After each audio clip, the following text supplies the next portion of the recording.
Side ideas, they shake you out of your sleep like when a toddler creeps. Totality of the deep, the mere thought of an unconscious manifestation carried out with the beat. Positive charged protons creating neural explosions. Time hiccups when fingers and pads touch. Dead air smiles because it knows what's coming. The countenance of the clock claps hands. The choreography of the knot slaps jams. And you be like, who made this? Vertebrae responding to the call so bad they make a B-girl curve the wall.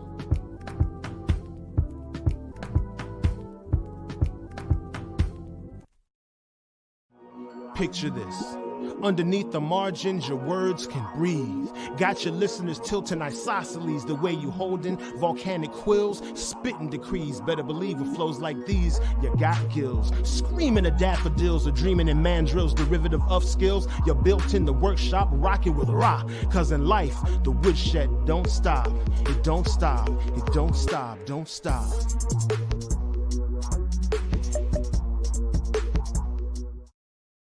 Let's take you on a time jump, virtual zoom, bringing it back to Theodore's bedroom. These hands are passionately polysyllabic, putting the Jeopardy theme on swings. 10 dons giving predictions, balancing vibes like the sons and daughters of Ipwan. Ear to the underground, flicking off peppermint, fresh experiment. Let's go. El Premier Elemento, you gotta take your time, press your fingers to the line. Red man, focus your mind. And once you do that, you're at the front of the combine.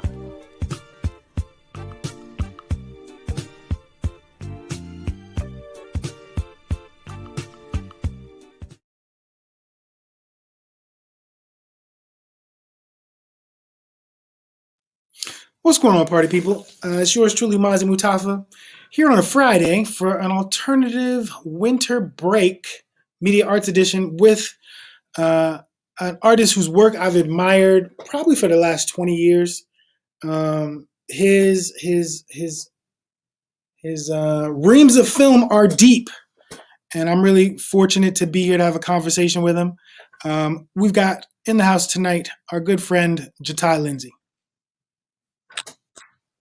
What's going on, Jati? How you doing? I'm chilling. Thank you so much for making time to come be part of this conversation. Trying to maintain. Thanks so much for coming to be a part of this conversation, especially during these times of transition. Why don't we go and just jump right into this? Because you are my next to last guest, but your work is so why don't we start question I've started, buddy, which is, can you tell me a little bit about your knowledge of your family? Like, how far back does your knowledge of your family history go? Wow. I think it goes back a little bit further on my mom's side. My mom is from the country down in Richmond, Virginia, called Powhatan. So it's a lot of Native American on her side of the family. So that's the name of the people there that are called the Powhatan. So they go way back there, and we have like our family reunion every summer down there and go through the family tree. And on my dad's side, my grandparents and my dad's parents are from South Carolina. I guess I know a little bit less about their history. I don't know too much more other than that on my dad's side, but on my mom's side, they go way back to Powhatan, the area, and Powhatan, the people down there. Well, out of curiosity, how did your parents meet? Do you know that story? You broke up. Say that one more time. I said, do you know the story of how your parents met?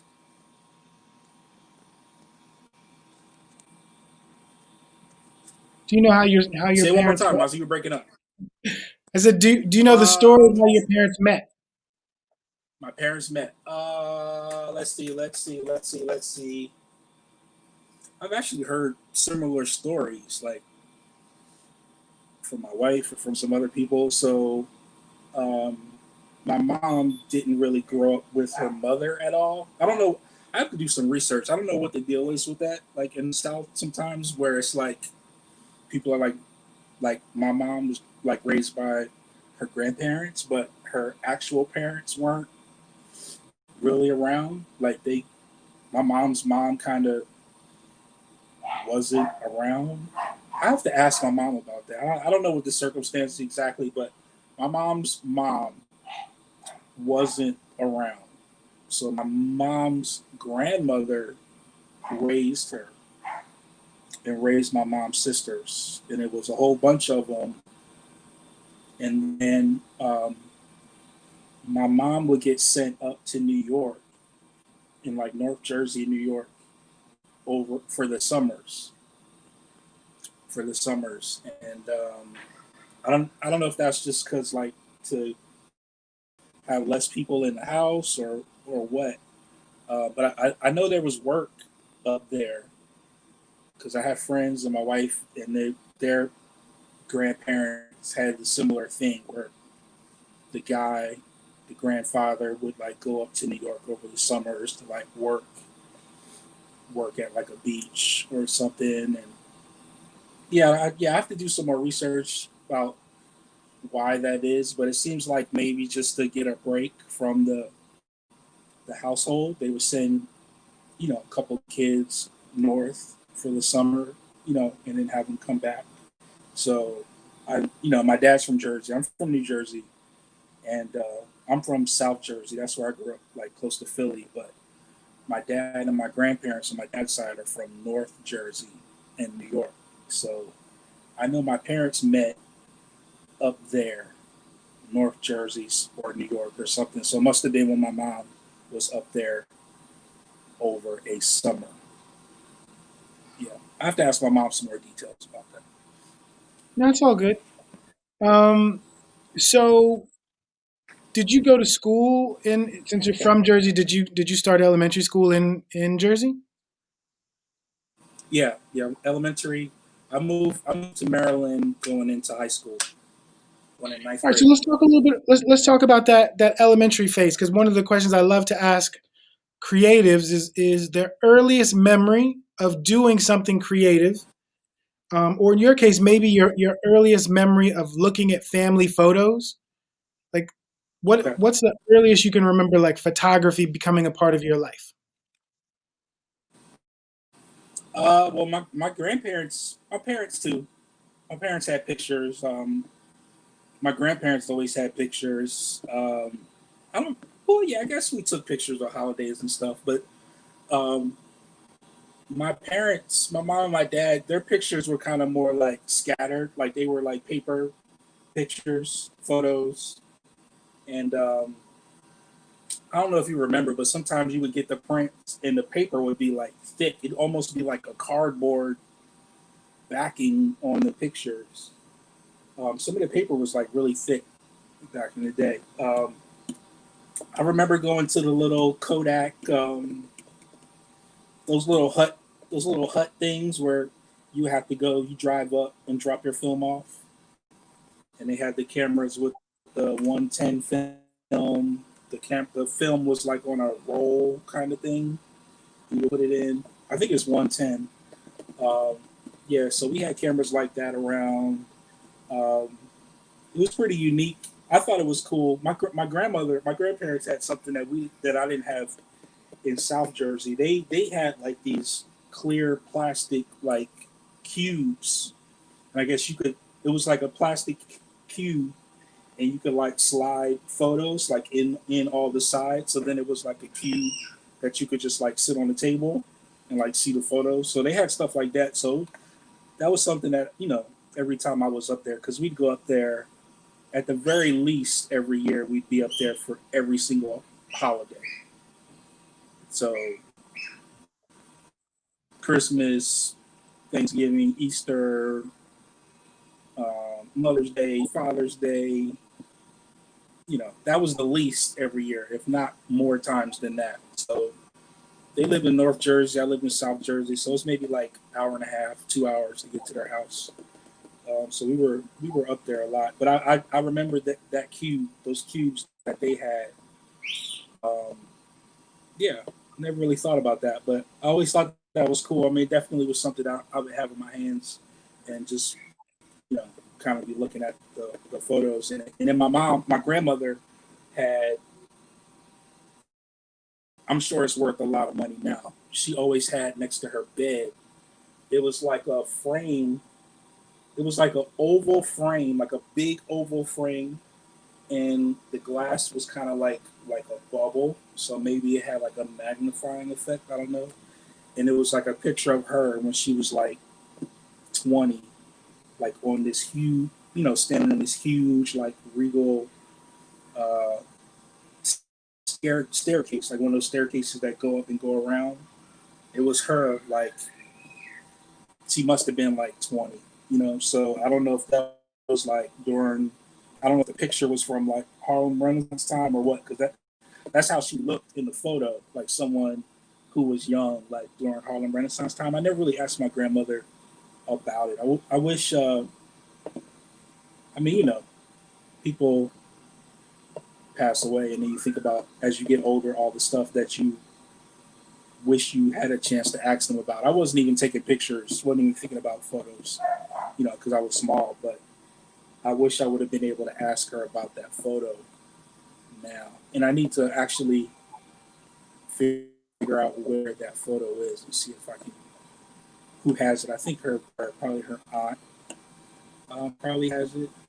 I need to see about that because I would love to get my hands on that. What's But funny is anyway, that so I guess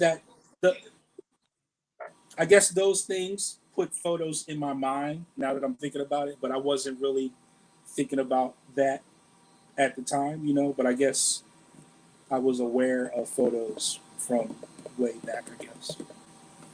so what do you remember doing creatively before you got into photography? What do you remember creating as a creative person? The earliest memory you have. As well, I mean, I used to draw color. I remember going to pre-K. I remember kindergarten. We had a art teacher named Mrs. Toll. She was like German or something. Uh, I remember that she had like a thick like German accent and dressed like real crazy. Probably the way we dress now. Creatives dress now is probably how she dressed back then. But I remember she used to look crazy. She used to have like a beret on. She had like a crazy car, like a Peugeot or a Jaguar or something, and she would park and then bring in like her art supplies and everything. I remember her. So that was like first grade, second grade, third grade. Well, first grade, second grade. Yeah, yeah. I took like a 2 year break, and my parents experimented with Catholic school because it's supposed to be really challenging learning wise. So I think like I went with all my friends to the neighborhood school first grade, and then second and third I went to Catholic school, and it was whack. The food was good, but you know, I didn't see, or my parents didn't see the big deal with the learning. So then they put me back in my local neighborhood school for fourth grade. Was that transition back exciting? Was it difficult? Like, was it different?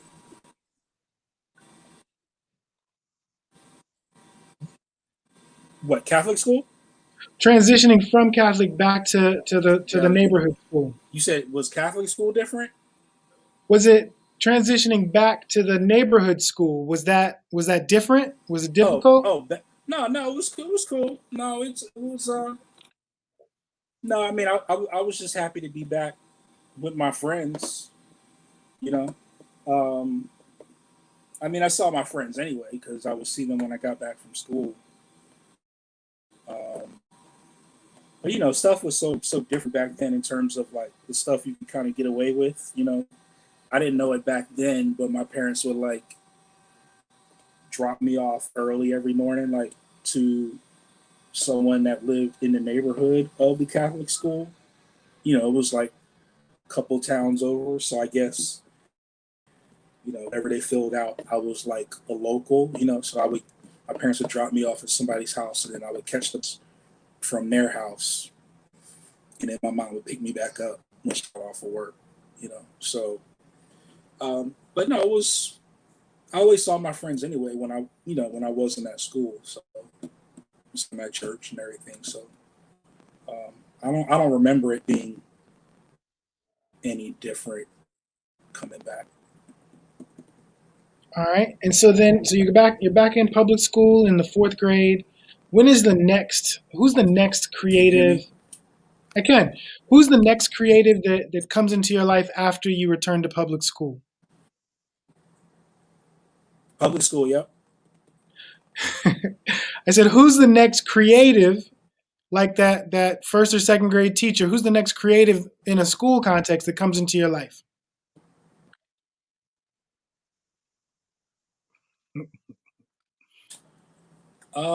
Let's see. So that's fourth grade. Middle, elementary school's over. What's that? Sixth grade, fifth grade, something like that. Well, at that point, I had started BMX racing, so that was the next thing. Like, I mean, I played regular sports with all my regular friends, but then I got into BMX bikes, and there was a like actual real like BMX track, um, like maybe like a half hour away. So I was obsessed with that. That was the next thing. Um, yeah, I mean, back in the day, it was like video games were just coming around, so really it was all about having a bike and like being outside. So got my bike, and then actually, along with BMX, was BMX magazines, which were photos. So that was like something that you know was very obsessed with, getting the new BMX magazines every month, so you could see the pictures and see the pictures from the races and see you know the new bikes coming out and the bike parts and everything. So yeah, so that was very much photo based. It was all about the photos, and I used to have the photos all on my walls and everything like that. And how involved in BMX bike riding did you get? Like, did you enter competitions? Did you get more than one bike? Like, how big a part of your life was this? Yeah, just like racing. No, no, my parents only had enough money for one, and it wasn't even. I mean, I had a mongoose, but it wasn't. It wasn't like the top of the line mongoose. So this was like mid '80s, late '80s BMX, I guess. And then I started skateboarding. That's when everything went to another level. So I guess we'll go into that next. But then riding bike, then started skateboarding and riding bike, and then was still kind of doing both until I moved down to Maryland. But uh, that's how racing MX bikes at the local and the MX stores, of course, had skateboards. So then I was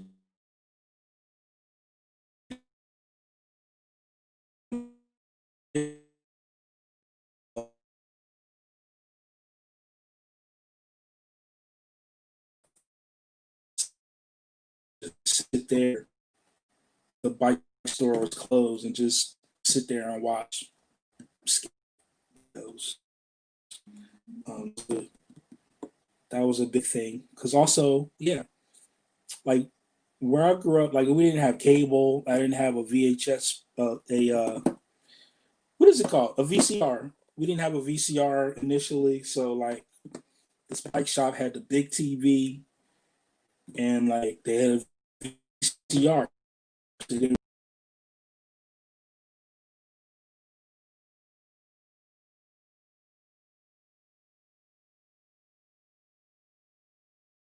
God bless the cipher, the rotation.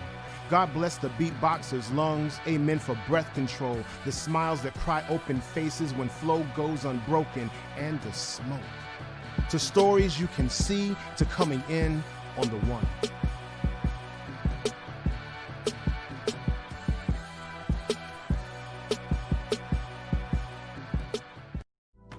Amen to that dream, that early morning conversation, the argument that birthed the idea, that unbelievable situation, the story that had to be told somehow.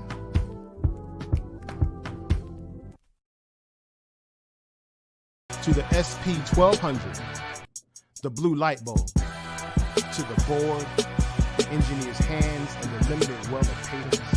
Hallelujah to everybody say ho, amen to all the ladies say ow. Thank God for make money, money, make money, money, and bless every hand that was ever put in the air. In your name, we pray.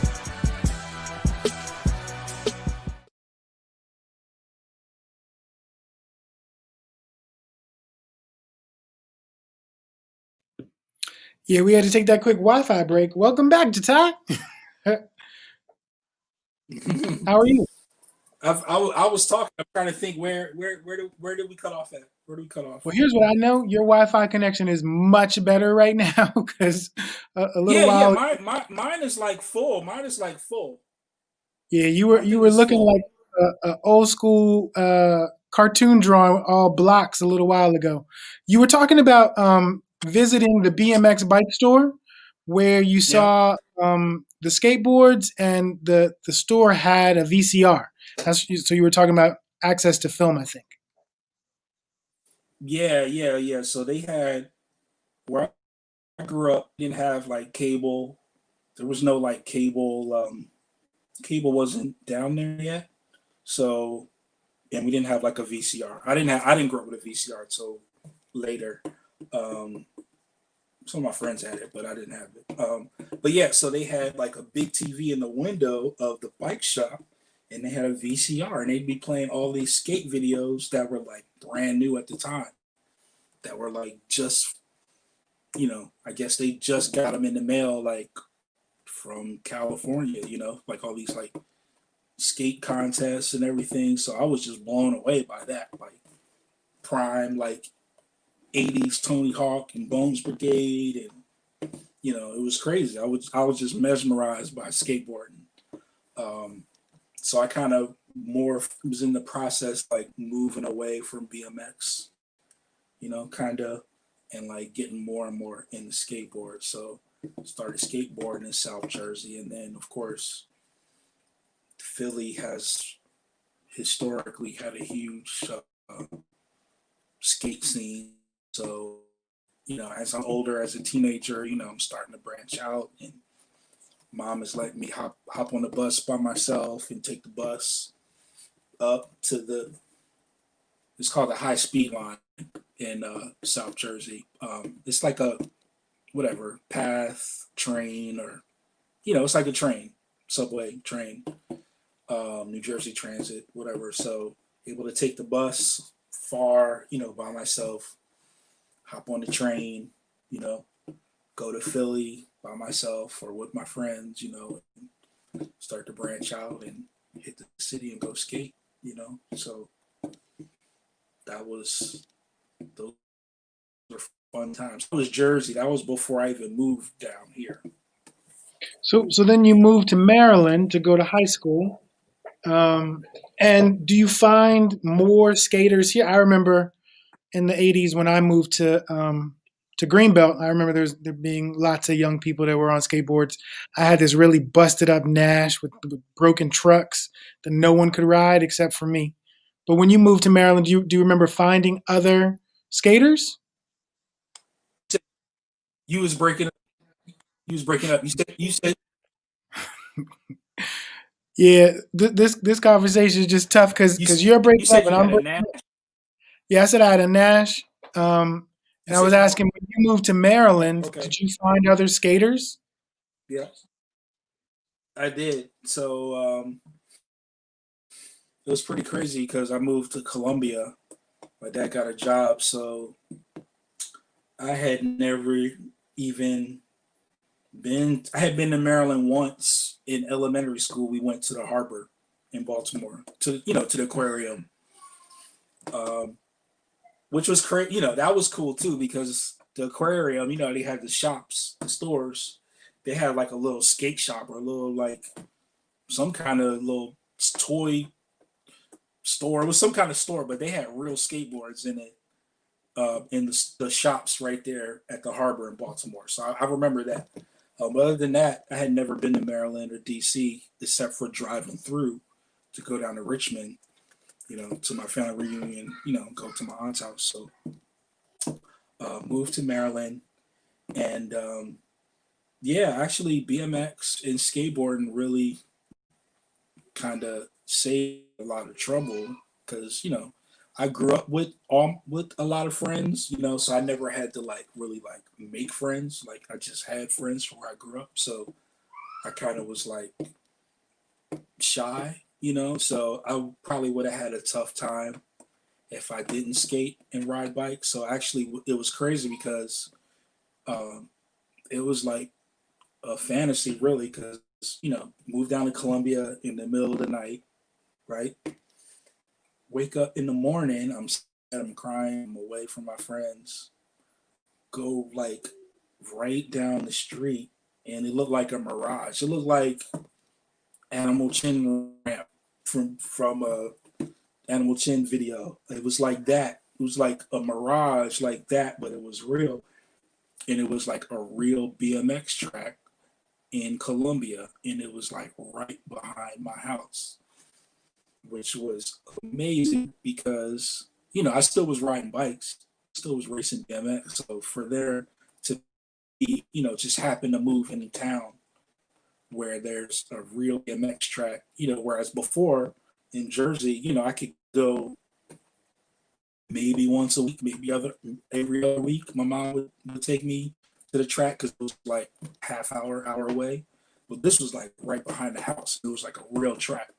Like pros and everybody would come and race. So that was amazing for that to be like right there behind my house, And then, but I made friends quickly because of the bike, but also because of the skateboard. So there was a skate store, skate shop, surf shop in the mall, Columbia. So much my mom took me down there and saw, I saw people skating out in the parking lot and stuff at the mall. So I pretty much made people pretty much immediately when I moved down here. Another thing that was weird too is where I grew up, we played basketball outside at the courts every day, no matter what the weather was. Like we played other sports too, because there was we played everything. We played tennis, anything that had a ball. Tennis, we played baseball, softball, football, badminton, wiffle ball, everything. The point was to be outside. Basketball was the main thing. And yeah, so the reason I'm saying that is because when I moved to Columbia, it was different because everybody was playing indoors. Like they had this place called the Supreme Court, which was like indoor basketball, like indoor tennis and all that. Columbia's kind of upscale or whatever. And I just thought that was whack because it was like basketball courts outside, but nobody played outside. Everybody was going to the Supreme Court, and I didn't want to go to the Supreme Court. So I kind of stopped playing basketball, the way I grew up playing in Jersey, just because I just thought it was whack. I thought Columbia was whack in that regards. Like everybody wanted to play sports inside. So if it was too hot, too cold, raining or whatever, nobody was outside. Whereas where I grew up, we played basketball no matter what the weather was. We were outside playing, So, but yeah, so started skating, met friends immediately. Anybody that skates, probably other sports too, but definitely skateboarding is it's really multicultural, where it didn't matter what color or anything that you were. Like if you had a skateboard, you were cool, and people just wanted to skate with you. So I met people pretty much immediately when I moved down.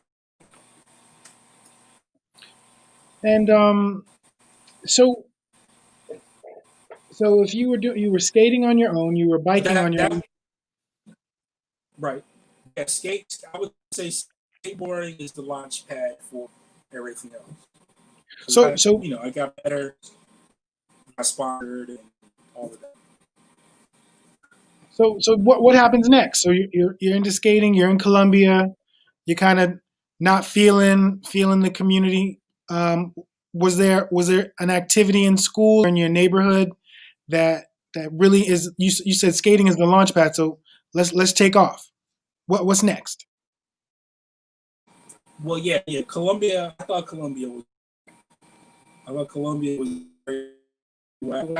very weird, totally like planned, laid out community, like town. So when you first go there, it looks very strange. It looks like you're on Mars somewhere. Like everything is like laid out in hills and grass and built.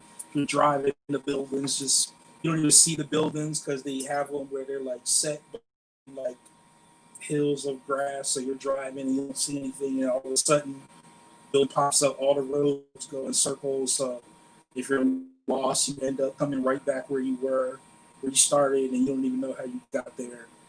All that. So thought that was whack. Anyway, started skating more, getting better, and then, of course, started going to Baltimore to skate and coming to DC.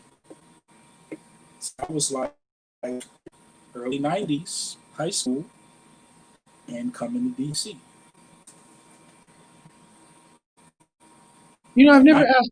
Just how did you? DC was a whole different world than current day DC.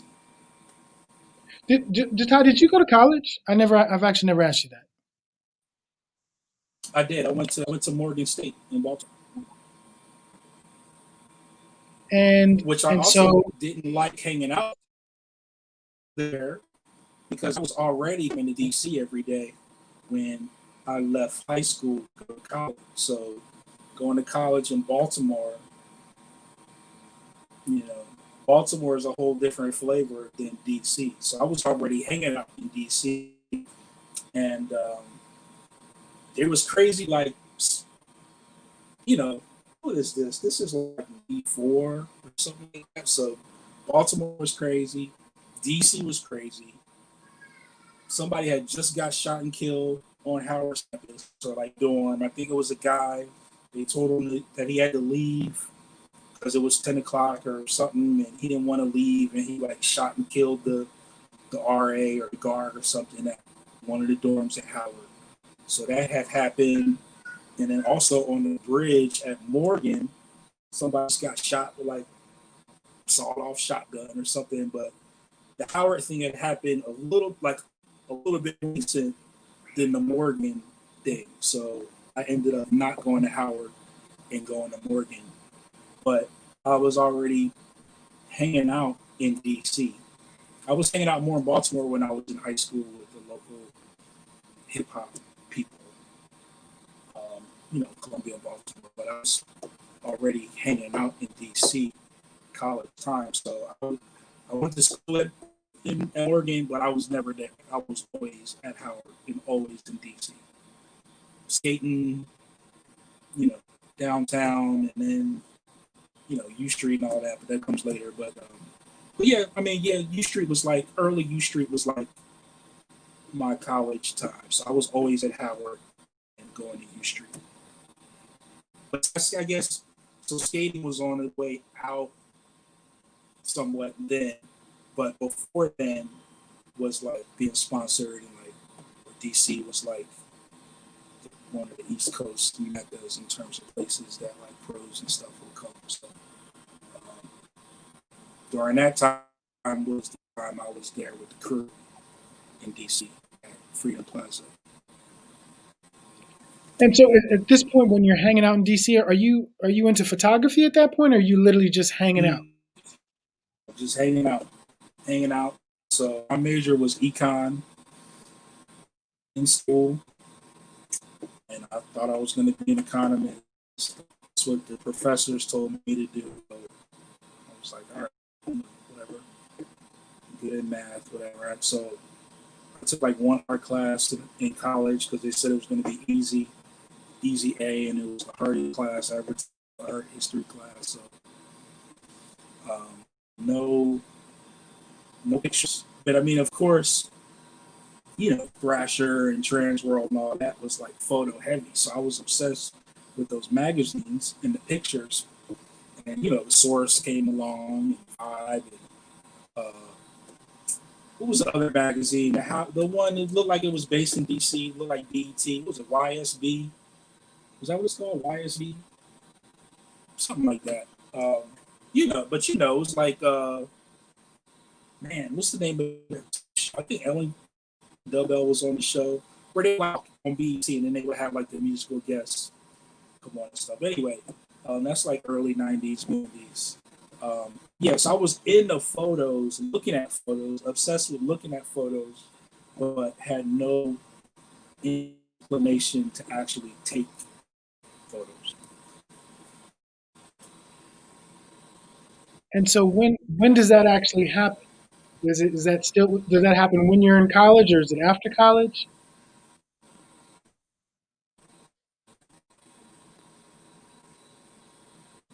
So Jatai, when do you actually decide to get into photography? Is that during college? Is that after college? When I got into photography, Yeah. um, yeah, I guess like late '90s, hanging out on U Street. So kind of was starting to go to U Street like '90. I had been there before, like dropping some of my friends off that stayed like in the early '90s, and U Street was like a war zone.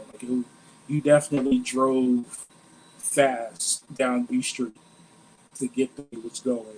And there actually was a hip hop store, like a hip hop shop. It was closed one time that I was with, but it was like across the street.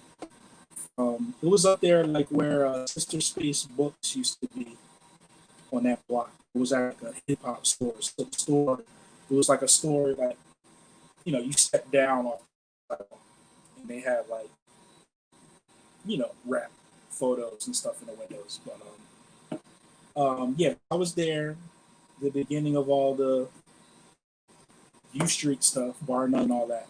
I didn't know that all that stuff had just started literally when we started, but apparently all that stuff had just started.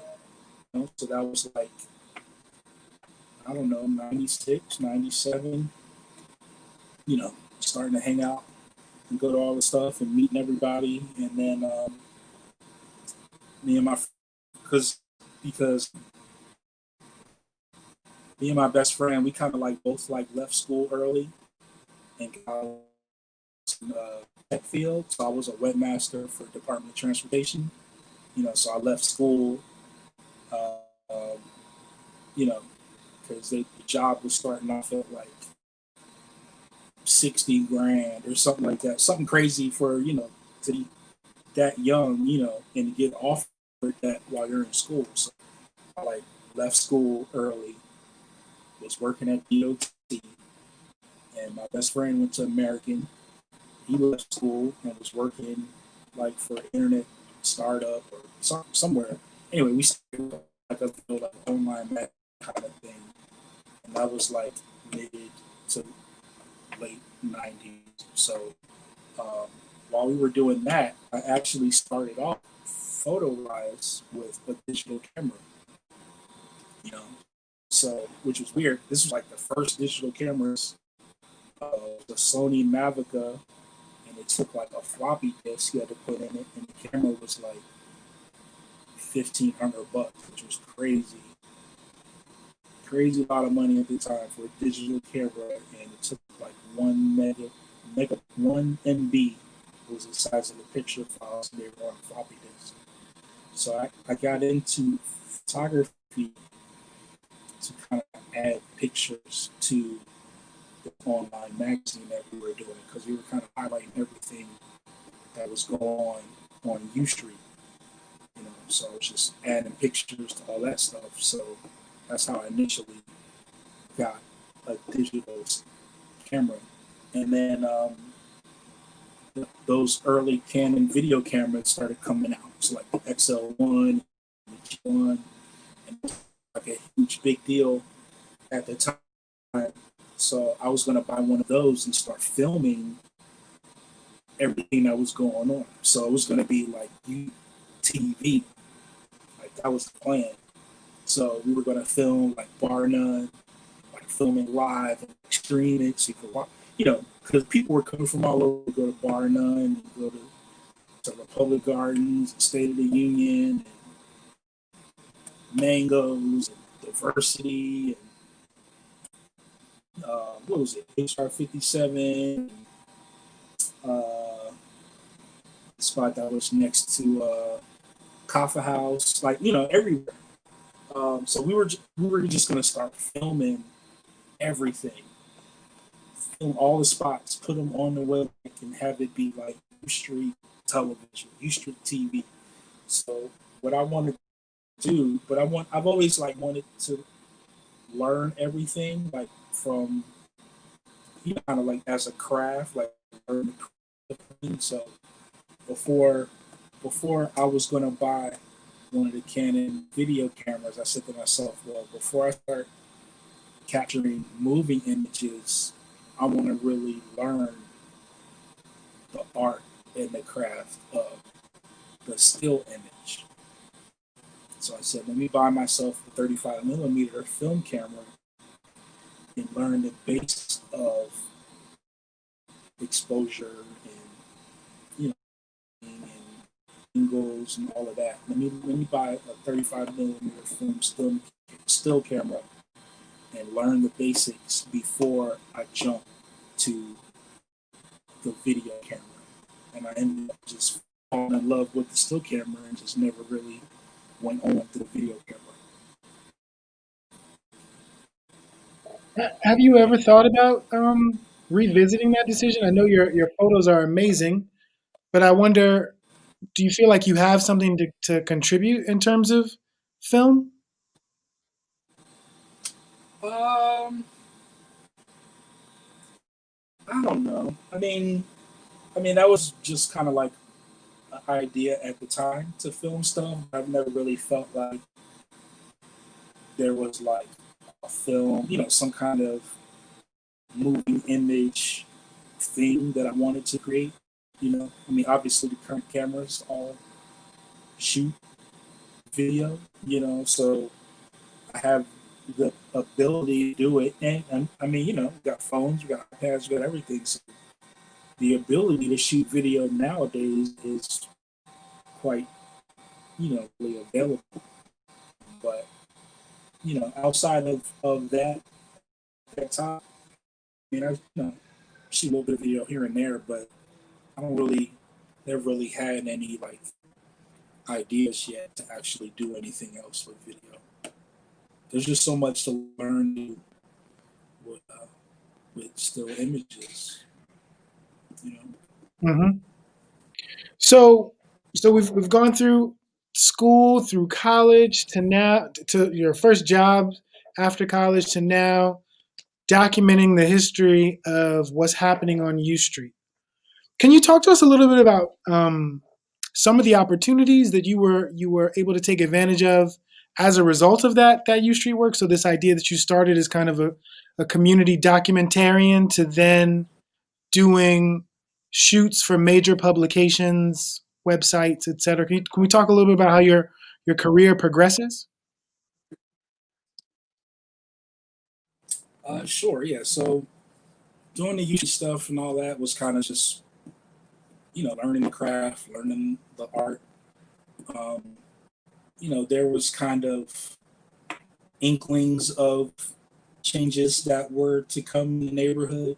So I guess the word's been around forever. I guess gentrification, but we were just kind of hearing about stuff like that and hearing that word or words that basically mean that.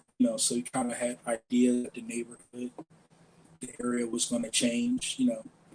But we hadn't really seen. Our generation hadn't really seen any places really change like that. none of us really knew what was to come, but just knew that the time and place that I was in it would be important to capture it, to archive it, capture it, document it. So, you know, the art that everybody was putting out, in terms of the music and poetry and everything, it was amazing. There were a lot of special people that were here, and I just made a point of it to document everything, and then also started just documenting, city and the neighborhood specifically as well of U Street as well as neighborhoods. But just had an idea that stuff was going to change because it was so special to us at the time, and you just started to see, more people come around or people driving around looking at stuff. I remember buses, they would have buses with all these people that was just driving around, looking at stuff. And of course, most of the buildings that are out here now, they were like empty lots back then, so you have these people looking at all these spaces, to build stuff, and you didn't even know what they were going to build at the time, So I just figured, let me just shoot everything because I know it's going to be important later.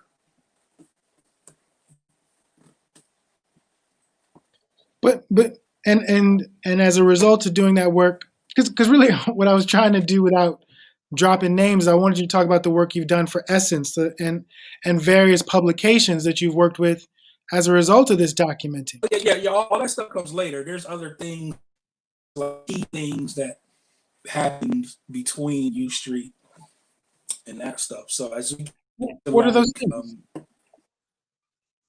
Well, one of the main things is 2001. So I'm chilling. I'm making money. Bought a fresh car. Was renting a whole house in Petworth. I was chilling. And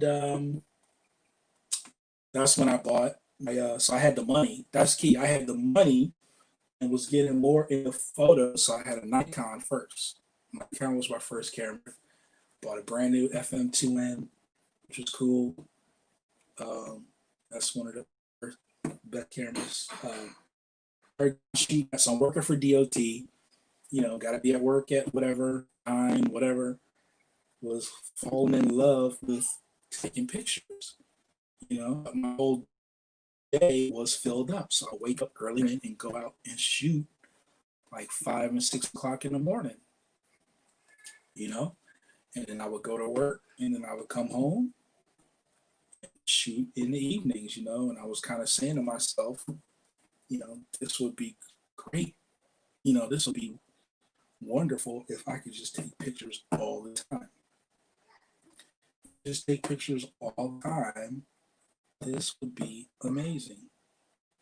And of course, they say be careful about what you ask for because, you ask for something, you might get it, and then you might not be ready for it. So what happened was I was at home in Petworth when 9/11 hit.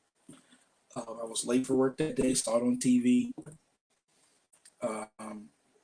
Ended up watching it on TV happen, and then look outside, you see the smoke, and then you hear that the Pentagon got hit, and the Capitol is getting hit by missiles and everything. And I went down to U Street.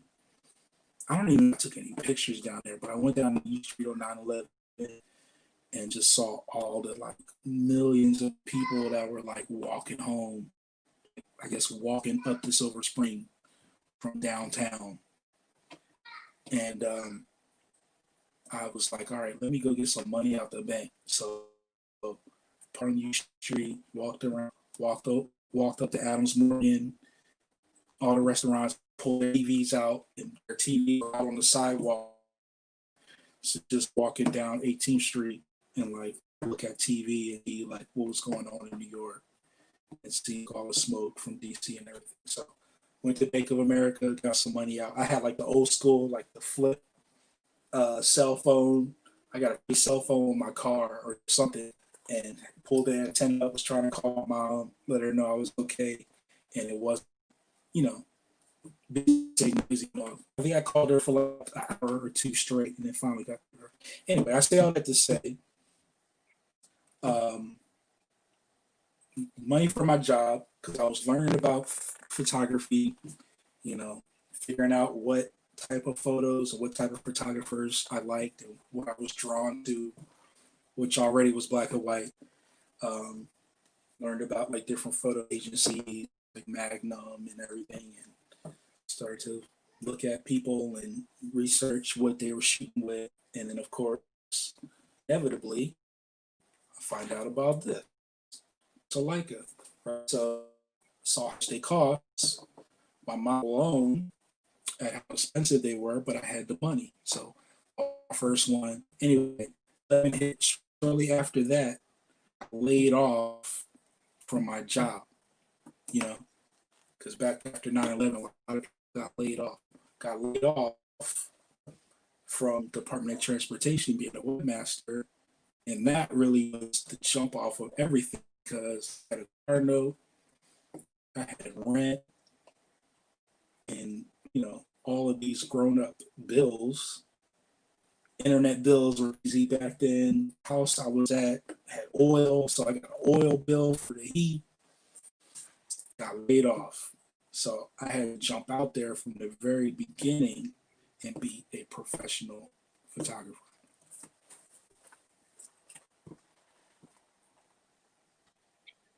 That so it's I've known you for a lot It's of years. very difficult. Yeah. Extremely, extremely difficult.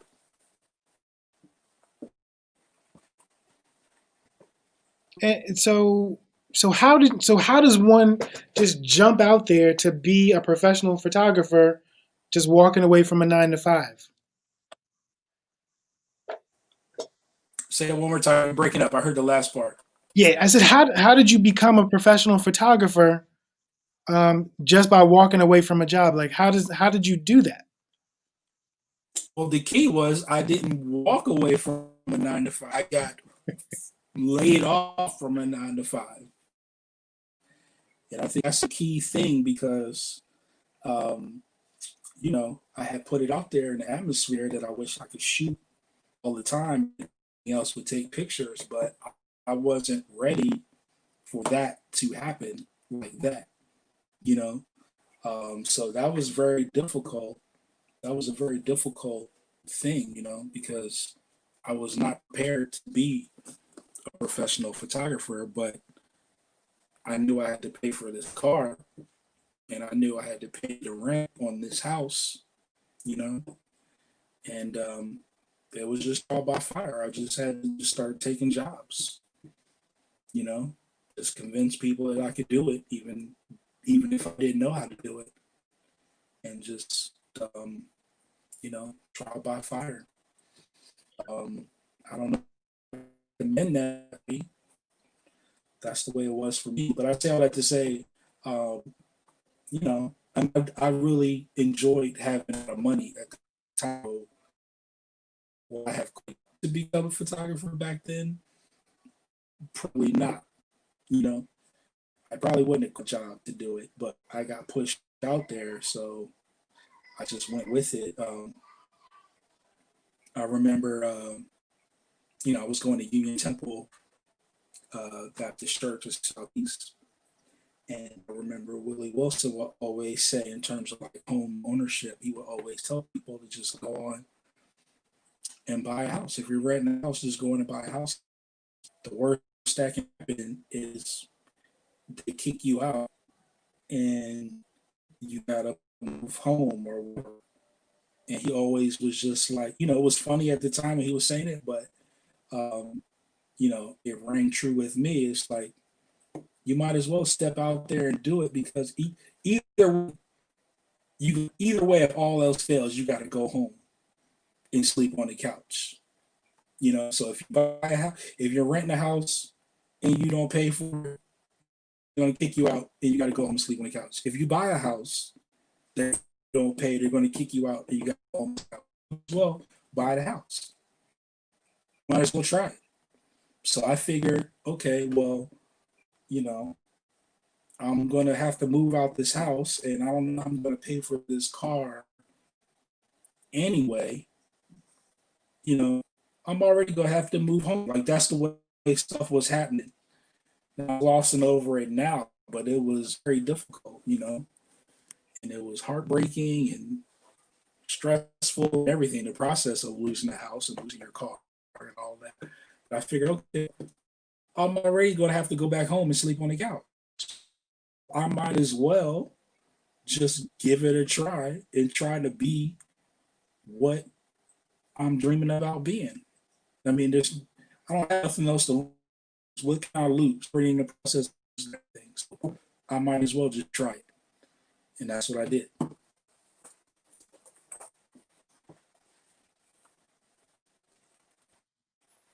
All right. And so, because we're coming down to the last 3 minutes of this interview, you said we needed to cover this important information about the home purchase and the job losing and the role of the minister in encouraging you to invest in yourself. So is the next part of the story, do you have to move home? Yeah. So I had to move. Was process of trying to get another tech job and seeing what was going on with it, and still didn't have any money to pay the rent. So for the car, so I had to move back home, and I just figured, well, I'm just going to shoot. I'm just going to shoot every day, like I said I wanted to do. Like I said I wanted to do. So that's what I'm going to do. So, pack all my stuff up, put it in storage. I was never home, never ever home.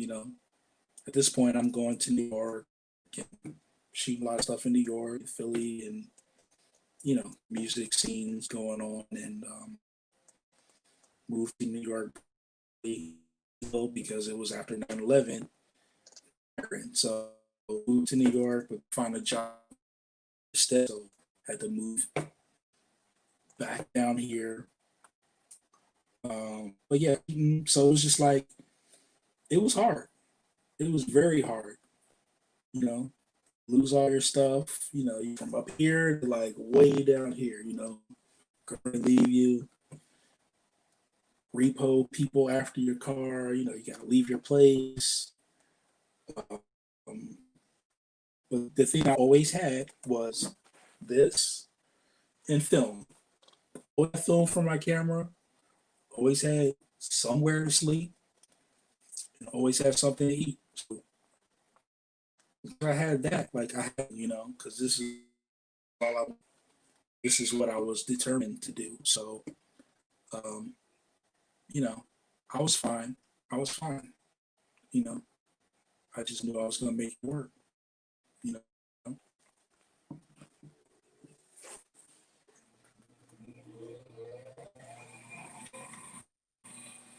And is part of making that work. But yeah, was the work that you did with Essence in the various magazines, that's not part of your New York story, is it? That didn't that happen while you were here?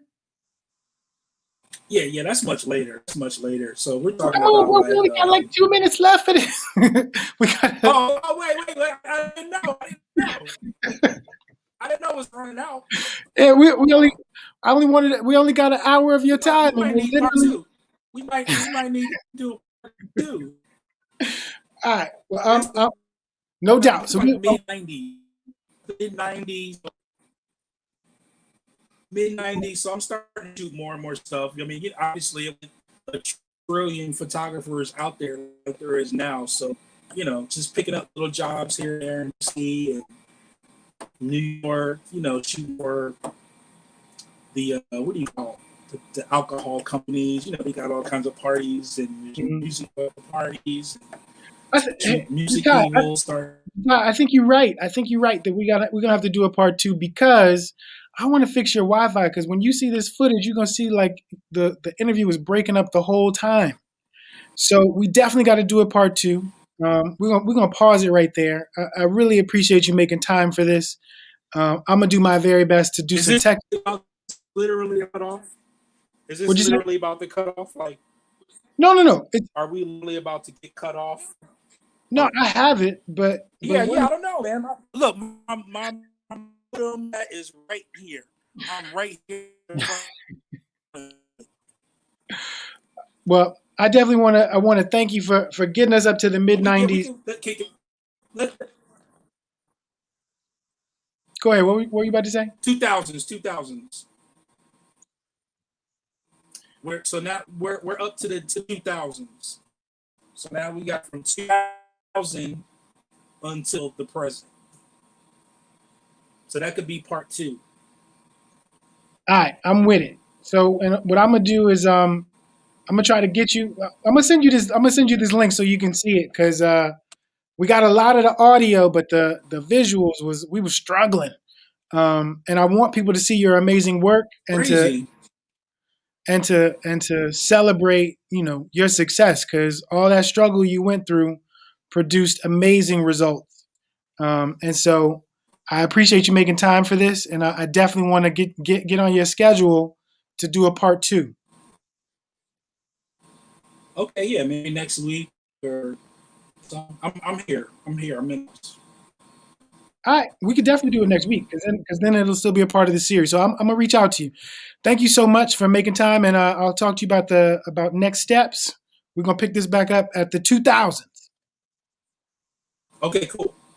All right, everybody. Thanks so much for tuning in, for sticking with us for the Alternative Winter Break Media Arts Edition.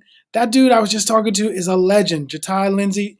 Take a look at this website to see some of his most current work. It's phenomenal. And I know a number of photographers who are dope.